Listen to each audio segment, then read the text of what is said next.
Hi hello అందరికి నమస్కారం అండి. నేను మీ భాస్కర్. రవి అస్తమించని బ్రిటిష్ సామ్రాజ్యం అంటే సూర్యుడి వెలుగు ఎక్కడెక్కడైతే పడుతుందో ఆ నేలను మొత్తం ప్రపంచాన్నే ఏలిన ఏకైక దేశం బ్రిటిష్ అని గొప్పగా బలుపుతో తొడగొట్టి చెప్పుకునే ఆ దేశం ఈరోజు క్లిష్ట పరిస్థితిలో ఉంది. అంతెందుకండి, ప్రపంచం మొత్తంలో సంపద, కోహినూరు వజ్రం కావచ్చు, డైమండ్స్ కావచ్చు, బంగారం కావచ్చు, శిల్ప సంపద కావచ్చు, what ever you name any heritage, అది మొత్తం దోచుకెళ్ళిపోయిన ఏదైనా దేశం ఉందంటే అది యూకే. అలాంటి యూకే ఇప్పుడు ఆర్థిక వ్యవస్థ ఎందుకు దెబ్బతిన్నది? అంతెందుకండి, యూరోప్ అంటేనే జెనోసైడ్కి పెట్టింది పేరు. అది ప్రపంచ దేశాల్లో ఎన్ని దేశాలు ఉన్నాయో అక్కడ మొత్తం జెనోసైడ్ పెట్టినది. ఇండియాలో కూడా ఎంతో మందిని చంపి ఈ దేశాన్ని పరిపాలించి ఆగమాగం చేసిన దేశం బ్రిటిష్ దేశం. ఆఫ్రికా నుంచి మొదలు పెడితే మొత్తం అసలు యు నేమ్ ఎనీ కంట్రీ మొత్తం దోచుకు పడేసింది ఈ యూరోప్ కంట్రీ. సిరి సంపదలు మొత్తం దోచుకెళ్ళిపోయి ఒక మ్యూజియంలో పెట్టి ప్రపంచానికి ఇదిగో చూడు అని చెప్పి తన బలుపుని, తన యాటిట్యూడ్ని చూపించినటువంటి దేశం. క్లియర్గా చెప్పాలంటే మీకే తెలిసింది మాట్లాడుతుంది నిజం అని. సో ఇలాంటి దేశము ఈరోజు ఈ పరిస్థితికి ఎందుకు వచ్చింది అనేదే క్వశ్చన్ మార్క్. ఇదంతా ఫ్లాష్ బ్యాక్ ఫ్రెండ్స్. అలా ఫ్లాష్ బ్యాక్ ఎంత ఘోరంగా ఉంటుందంటే ఒక్క ఎగ్జాంపుల్ చెప్తా వినండి. అమెరికా లాంటి ఒక దేశం ఇప్పుడు ప్రపంచాన్ని ఏలుతుందని మీకు తెలుసు, కానీ ఒకప్పుడు రెడ్ ఇండియన్స్ అనే ఒక నేటివ్ తెగ అక్కడ ఉండి బతికేది. మించు 10 మిలియన్స్ మందిని, అంటే ఇది 10 మిలియన్ మందిని అక్కడ కోత కోసి పీనుగులకు పెంట చేసిన దేశం ఏదైనా ఉందంటే యూరోప్. ఎప్పుడైతే అమెరికాలో యూరోప్కి సంబంధించిన వాళ్ళు అక్కడికి వచ్చి నివసించడం స్టార్ట్ చేసారో ఈ నేటివ్ అమెరికన్స్ మొత్తం హంట్ చేసి చంపేశారు. ఇప్పుడు అమెరికాలో ఉన్నది యూరోపియన్స్. ఇప్పుడు ఇది అండి, ప్రపంచం మొత్తం వీళ్ళ కాలనీస్ ఉన్నాయన్నమాట. ప్రపంచం మొత్తం వీళ్ళు ఆక్యుపై చేస్తున్నారు. అంతెందుకండి, మీరు ఇక్కడ అమెరికా నుంచి మొదలు పెడితే ఇండియా మీరు వరల్డ్ మ్యాప్లో తీసుకున్నట్టయితే చివరికి ఏమొస్తుంది, జపాన్, లేకపోతే ఇటు కింద శ్రీలంక కావచ్చు, ఆస్ట్రేలియా కావచ్చు, మనం చెప్పుకుంటాం కదా. ఇక్కడ ప్లేసెస్లో మొత్తంలో వాటి స్థావరాలు ఉన్నాయి. అంతెందుకు, మన పక్కనే ఉన్న పాకిస్తాన్లో కూడా వాళ్ళకి స్థావరం ఉంది. సో అలాంటిది అమెరికా దేశం అంటే యూరోపియన్స్. ఇజ్రాయెల్ అనే ఒక దేశమే లేదు. ఎప్పుడో జమానాలో వాళ్ళకు ప్లేస్ ఉండే, ఇజ్రాయెల్ అనే ఒక దేశం ఉండే, తర్వాత ఎగిరిపోయింది. దాని తర్వాత ఎప్పుడైతే రెండో ప్రపంచ యుద్ధం అయిపోయిందో వీళ్ళకు అనుగుణంగా ఇజ్రాయెల్ అనే ఒక దేశాన్ని పెట్టి అక్కడి నుంచి ఆ చుట్టుపక్కల మొత్తం భయపెట్టించి పరిపాలిస్తున్న దేశం ఇది. చుట్టుపక్కల ఉన్న దేశాలన్నింటినీ కంట్రోల్ చేయడం కోసమే ఇజ్రాయెల్ అక్కడ పెట్టింది అని అంటారు. పాలస్తీనాని మొత్తం ఆక్యుపై చేసింది, ఈజిప్ట్ ప్లేస్ని కూడా ఒక లైట్గా ఆక్యుపై చేసింది. అక్కడ స్టార్టింగ్ చూసుకున్నట్టు ఒక చిన్న వాటర్ డ్రాప్లా ఉండేది, ఇప్పుడు ఇంత ఆక్రమించుకొని మొత్తం వేల కిలోమీటర్లు ఆక్రమించుకుంది ఇజ్రాయెల్. ఇంకా ఆక్రమించుకుంటుంది. గాజాని కూడా పీనుగుల పెంట చేసింది, మీరు చూస్తుంది. సో అస్సలు యూకే, బ్రిటిష్ ఈరోజు ఆర్థిక వ్యవస్థ పడిపోవడానికి కారణమైంది. ఇప్పటిదాకా నీకు చెప్పింది మొత్తం ఫ్లాష్ బ్యాక్ కదా ఫ్రెండ్స్. ఇప్పుడు అసలు యూకేలో ఏం జరుగుతుందో మనం చూద్దాం. నౌ ఇట్స్ కర్మారిటన్స్. ఎందుకంటే యునైటెడ్ కింగ్డమ్లో జరుగుతున్న ప్రొటెస్టులు చూస్తే షాక్ అవ్వక మానరు. అసలు రకరకాల ప్రొటెస్టులు అక్కడ జరగడం జరుగుతుంది. అసలు విచిత్రమైన ప్రొటెస్టులు. ఒకటేమో రేసిజం గురించి, మీరు ఎవరైతే ఉన్నారో మీరు రేసిజంతో మాట్లాడుతున్నారు, మమ్మల్ని వెల్కమ్ చేయండి అని చెప్పేసి ఒక వర్గం వాళ్ళైతే, ఇల్లీగల్ ఇమిగ్రెంట్స్ అన్యాయంగా ఇక్కడికి చొరబడి మా దేశాన్ని మొత్తం నాశనం చేస్తున్నారు. ఇస్లాం ఈజ్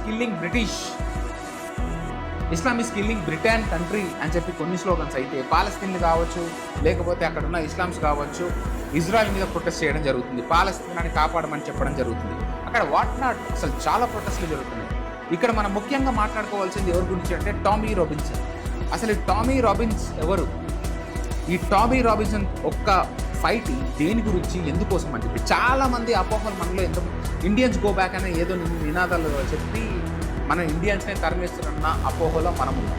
కానీ నిజానికి వాస్తవానికి అక్కడ జరుగుతుంది వేరే, ఇక్కడ మీడియా ప్రొజెక్ట్ చేస్తుంది వేరే. వై? బికాస్ అక్కడ టామీ రాబిన్సన్ ఎవరైతే ఉన్నారో తను క్లియర్గా చెప్తున్నాడు, మాకు ఏ ప్రాబ్లం అయితే ఉందో హిందూస్ నుంచి కాదు, మాకున్న ప్రాబ్లం వల్ల ఇస్లామ్స్ నుంచే, ఎవరైతే ఇల్లీగల్గా వచ్చారో వాళ్ళ నుంచే. సింపుల్గా చెప్పాలంటే ఇండియా నుంచి కాదు, ఇండియా నుంచి పోయిన ముస్లిమ్స్ నుంచి కూడా కాదు, ఎక్కడైతే ఇల్లీగల్గా వీళ్ళు శరణార్థులను తీసుకున్నారు కానీ రెఫ్యూజీస్ కావచ్చు, అసైలమ్స్ కావచ్చు, విపరీతమైన యాక్సెప్టెన్సీ చేసేసారు వీళ్ళు. సో వాళ్ళు అక్కడికి వచ్చిన తర్వాత ఇక్కడ యునైటెడ్ కింగ్డమ్కి సంబంధించిన ఏవైతే సెట్ ఆఫ్ రూల్స్ ఉన్నాయో వాళ్ళ గవర్నమెంట్కి సంబంధించి అవే వీళ్ళకి ప్రాబ్లం అయ్యి ఇప్పుడు వీళ్ళ ఆర్థిక వ్యవస్థ దెబ్బకి కుదిగిపోవడానికి కారణం. అవి ఏంటో మీకు చెప్తాను, మీరు షాక్ అవ్వక మాట. ఓకేనా, లెట్స్ డిస్కస్. అయితే ఒక్కసారి యునైటెడ్ కింగ్డమ్లో ఎవరైతే సిటిజన్స్ ఉన్నా వీళ్ళు అసైలం కావచ్చు, లేకపోతే ఇల్లీగల్గా వచ్చిన వాళ్ళు కావచ్చు, లేకపోతే వీళ్ళు రెఫ్యూజీస్గా వస్తారు కదా, వాళ్ళని వీళ్ళు యాక్సెప్ట్ చేస్తారు కదా. వీళ్ళు యాక్సెప్ట్ చేసిన తర్వాత అప్లికేషన్స్ ఏదైతే పెడతారో అది కన్ఫర్మ్ అయ్యేంత వరకు అనమాట.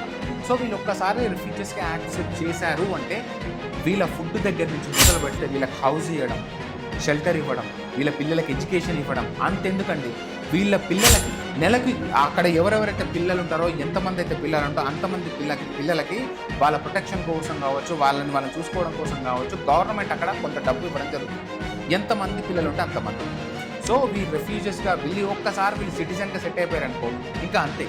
ఇక్కడ ప్రాబ్లం వల్ల ఎక్కడ వస్తుందంటే సో కాల్డ్ అక్కడున్న లోకల్స్ కావచ్చు, ఇండియన్స్ కావచ్చు, వేరే వాళ్ళు ఎవరైనా కావచ్చు, అక్కడికి వెళ్ళిన తర్వాత పద్ధతి ప్రకారం సంపాదిస్తున్నప్పుడు వాళ్ళు ట్యాక్స్ కట్టడం జరుగుతుంది. ఈ ట్యాక్సులు విపరీతంగా అయిపోయిన తర్వాత ఆల్రెడీ సంపన్న దేశం కదా అది, ఈ ట్యాక్స్లన్నీ వీళ్ళు కట్టడం జరుగుతుంది. కానీ రెఫ్యూజీస్గా వెళ్ళి, అసైలంగా వెళ్ళి ఈ ఇస్లాం కంట్రీ నుంచి ఎవరైతే ముస్లిమ్స్ వెళ్ళడం జరుగుతుందో అక్కడ విపరీతమైన పిల్లల్ని కనడం జరుగుతుంది. వీళ్ళ జనాభా దారుణంగా పెరిగిపోతుంది. సో ఇలా పెరిగిపోవడం వల్ల అంతెందుకు వీళ్ళకి ఇంగ్లీష్ అనేది రాదు, కమ్యూనికేషన్ ప్రాబ్లం. సో వీళ్ళు వెళ్ళిన తర్వాత ఇప్పుడు ఎగ్జాంపుల్ చెప్పాలంటే ఒక ఫ్యామిలీలో 4 ఉంటే ఆ 4కి ఎంతమంది ఉన్నారో ఆ అంతమందికి తగ్గట్టు వీళ్ళే షెల్టర్ ఇవ్వాలి గవర్నమెంట్. సో ఆ షెల్టర్ ఇస్తుంది. 10 మంది ఉంటే వాళ్ళకి ఎంత పెద్ద షెల్టర్ ఇవ్వాల్సి వస్తుంది. సో అది వీళ్ళకి ఆర్థిక భారం అయిపోయింది. అంతేకాకుండా పిల్లలకి సంబంధించిన ఎడ్యుకేషన్ ఫ్రీ అనమాట. అక్కడ మంచి ఎడ్యుకేషన్ ఉండడం జరుగుతుంది. అంతెందుకు వాళ్ళకి ఫుడ్ కూడా వీళ్ళు ప్రొవైడ్ చేయడం జరుగుతుంది. అంతెందుకు రెఫ్యూజీ కావచ్చు, అసైలం కావచ్చు, పాపం అని చెప్పేసి వీళ్ళ ఎక్స్పెన్సెస్ కావచ్చు, లేకపోతే వీళ్ళు ట్రావెల్ చేయడం కావచ్చు, లేకపోతే ట్యాక్సెస్ కావచ్చు, అవి కూడా వీళ్ళ ఈ దేశం వాళ్ళే భరించడం జరుగుతుంది. ఒకసారి సిటిజన్గా ఎంటర్ అయిన తర్వాత మీకు తెలిసింది. సో వీళ్ళు అక్కడ వెళ్ళిన తర్వాత ఈ బెనిఫిషరీస్ ఎవరైతే ఉన్నాయో ఈ లగ్జరీస్ లైఫ్ ఇవి ఎక్కడైతే కట్ ఆఫ్ అయిపోతాయని చెప్పి ఆలోచించిన వీళ్ళు అక్కడ పని చేస్తారు. పని చేసిన తర్వాత డబ్బులు వస్తాయి కదా. ఫర్ ఎగ్జాంపుల్ ఎనీథింగ్ లైక్ ఒక కార్ నడపడం కావచ్చు, ఒక ట్యాక్సీ కావచ్చు, వీళ్ళు నడుపుతారు కదా, డబ్బులు వస్తాయి కదా. ఇలాంటి డబ్బులు వస్తున్నప్పుడు ఒకవేళ హ్యాండ్ టు హ్యాండ్ క్యాష్ తీసుకుంటారు వీళ్ళు. అలా తీసుకున్నట్టయితే వీళ్ళకి ఎర్న్ చేస్తుంటారు కాబట్టి వీళ్ళకి వచ్చే బెనిఫిషరీస్ కట్ అయిపోతాయి. సో ఈ బెనిఫిషరీ ఎంజాయ్ చేస్తున్నారు, అట్ ద సేమ్ టైం వీళ్ళు ఈ పైసలు కూడా సంపాదించుకుంటున్నారు. దాంతోపాటు అక్కడ మంచి మంచి కార్లు, విలాసవంతమైన జీవితం కూడా వీళ్ళు గడపడం జరుగుతుంది. ఇది ఒక నెత్తు. ఫైనల్గా బర్డెన్ మొత్తం ఎవరి మీద పడుతుంది? గవర్నమెంట్ మీద పడుతుంది. వీళ్ళందరినీ పోషించాలంటే డబ్బు ఉండాలి కదా. వీళ్ళకి ఇంత లగ్జరీ లైఫ్స్ వస్తున్నాయి కదా, డబ్బు ఉండాలి కదా. సో ఆ డబ్బు అంతా ట్యాక్సెస్ రూపంలో జనాలతో కలెక్ట్ చేస్తుంది. ఈ ట్యాక్స్లో కూడా కడుతున్నారు, మీ అందరికీ తెలుసు. సో ఇదే టామీ రాబిన్సన్ ఎవరైతే ఉన్నారో తన కోపము, తన అక్కసు, మేము కష్టపడి సంపాదించి మేము కష్టపడి కడుతున్న ట్యాక్సీలు కావచ్చు, సో ఏదైనా కావచ్చు, ఫైనల్గా వీళ్ళ దగ్గరికి వెళ్తున్నాయి. వీళ్ళు ఇంత ఇల్లీగల్గా ఉన్నారు, ఇది మేము భరించలేమని చెప్పేసి అక్కడున్న లోకల్స్ అందరూ ప్రొటెక్ట్ చేయడం జరిగింది. ఎంత రేంజ్లో ప్రొటెక్ట్ చేశారంటే లక్షల్లో వీధుల మీదకి జనాలు వచ్చారు. ఒకవైపు ఏమో ఇల్లీగల్ ఇమిగ్రేట్స్ ఫైట్ చేస్తుంటే ఇంకో వైపు ఏమో ఇక్కడ రేసిజం మీద ఫైట్ చేస్తున్నారు అనమాట. అంటే అసలు యూకే చూడండి, కర్మ రిటర్న్స్ అంటారు దీన్ని. నేను అందుకే ఇప్పటిక కర్మ రిటర్న్స్ అని చెప్పడం జరిగింది. సో రాబిన్సన్ ప్రాబ్లం ఏంటంటే హిందీస్ గురించి కాదు, ఇండియన్స్ గురించి కాదు. చాలా మంది ఏమంటారంటే 60 లక్షల మంది ఇండియన్స్ బ్రిటన్ నుంచి ఇండియాకి రాబోతున్నారా? అక్కడ టామీ రాబిన్సన్ సింపుల్గా చెప్తున్నాడు, మాకు ఇండియన్స్, హిందూస్ నుంచి ఎటువంటి ప్రాబ్లము లేదు. They are non violence peaceful people.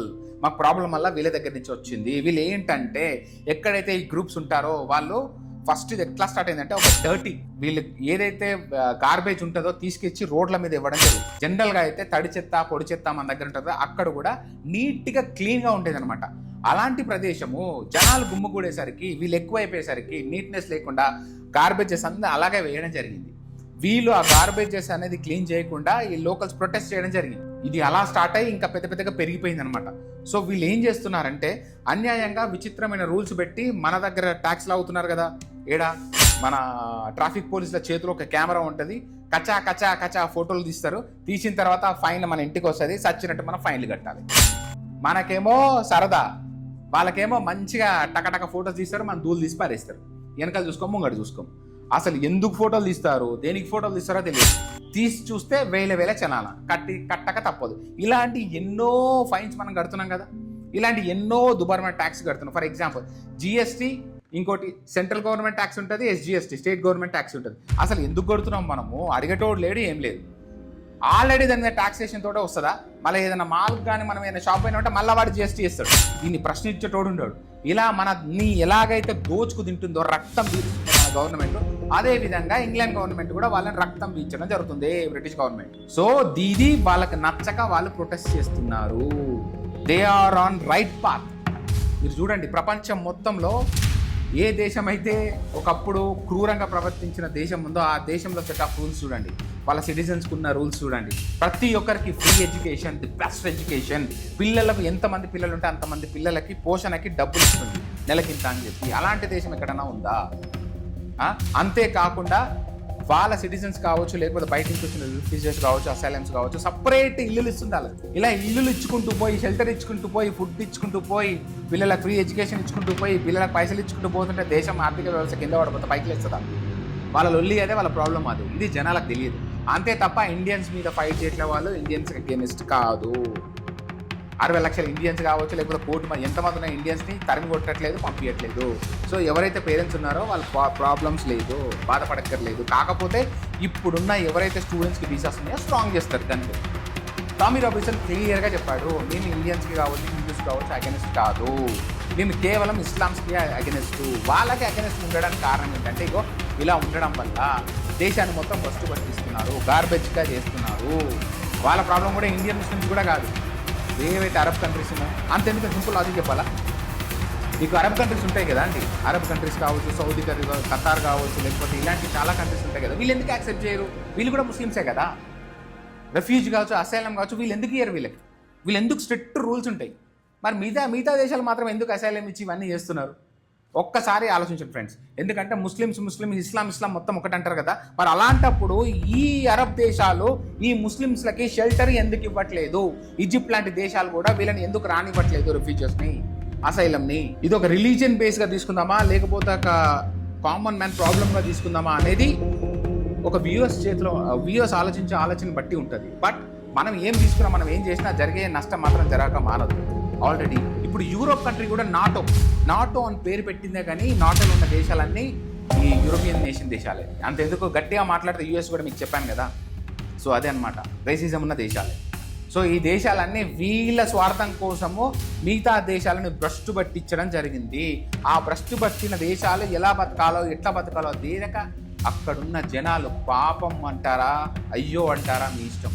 వాళ్ళు పుట్ట చేత పట్టుకుని రెఫ్యూజెస్గా, అసైలంగా దేశాల పాలయ్యారు. అక్కడ వాళ్ళకి లేబర్ షార్టేజ్ కావచ్చు, ఇలాంటి ప్రాబ్లమ్స్ తీసుకొని వాళ్ళని యూజ్ చేసుకోవడం జరిగింది. అది మితిమీరిపోయి ఎక్కువ ఇప్పుడు ప్రాబ్లం వచ్చేసరికి now they are protesting it. So కర్మ అనేది ఏదో ఒక రకంగా రిటర్న్ అవుతుంది. ఇక్కడ ఎవరిది తప్పు, ఎవరు రైటో మీరు ఆలోచించుకోండి. నేను వీళ్ళది తప్పు, వీళ్ళది రైట్ అని నేను మాట్లాడను. ఒక సైడ్ పాజిటివిటీ ఉంటే నెగిటివిటీ ఉంటుంది, ఇంకో సైడ్ కూడా పాజిటివిటీ ఉంటే నెగిటివిటీ ఉంటుంది. అది మనం ఆలోచించే విధానాన్ని బట్టి ఉంటుంది. Friends, thank you so much. This is genuine and fact. మీకు ఎవ్వరి చెప్పని నిజాలు నేను మీతో షేర్ చేసుకోవడం జరుగుతుంది. ఇంతకు మించి ఏదన్నా నేను అబద్ధం కానీ, రాంగ్గా కానీ, మ్యానిపులేషన్ కానీ, ప్రొపగాండా కానీ మీకు అనిపించినట్టయితే కింద కమెంట్లో పెట్టండి. Okay friends, thank you so much. ఉంటాను. Until then, signing off. Bye bye.